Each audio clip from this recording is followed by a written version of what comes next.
Welcome to our continuing series, Fine Poetry, poems that touch deeper chords. Today, Philip Levine, born 1928. Some very, very nice poems, some very beautiful poems. A sleepless night, April, and the last of the plum blossoms scatters on the black grass before dawn. The sycamore, the lime, the struck pine inhale the first pale hints of sky. An iron day, I think, yet it will come dazzling. The light rise from the belly of leaves and pour burning from the cups of poppies. The mockingbird squawks from his perch, fidgets and settles back. The snail, awake for good, trembles from his shell and sets sail for China. My hand dances in the memory of 1,000,000 vanished stars. Any night. Look, the eucalyptus, the atlas pine, the yellowing ash, all the trees are gone. And I was older than all of them. I am older than the moon, than the stars that fill my plate, than the unseen planets that huddle together here at the end of a year no one wanted, a year more than a year, in which the sparrows learned to fly backwards into eternity. Their brothers and sisters saw this and refused to build nests. Before the week is over, they will all have gone, and the chorus of love that filled my yard and spilled into my kitchen each evening will be gone.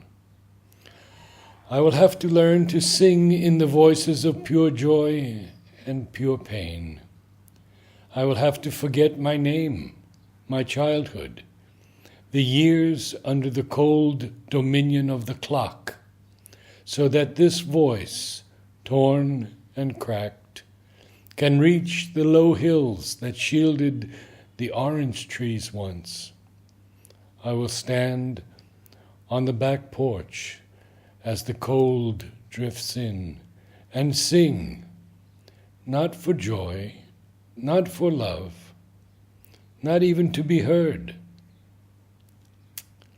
I will sing so that the darkness can take hold, and whatever is left, the fallen fruit, the last leaf, the puzzled squirrel, the child far from home, lost, will believe that this could be any night.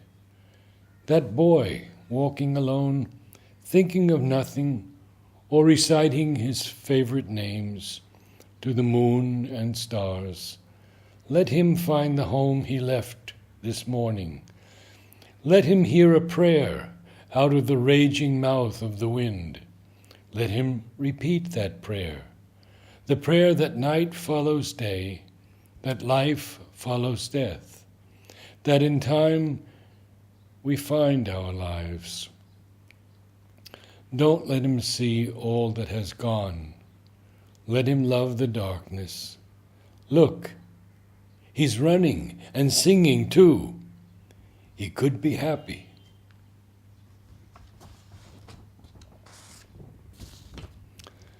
Gospel. The new grass rising in the hills, the cows loitering in the morning chill, a dozen or more old browns hidden in the shadows of the cottonwoods beside the stream bed. I go higher to where the road gives up, and there's only a faint path strewn with lupin between the mountain oaks. I don't ask myself what I'm looking for.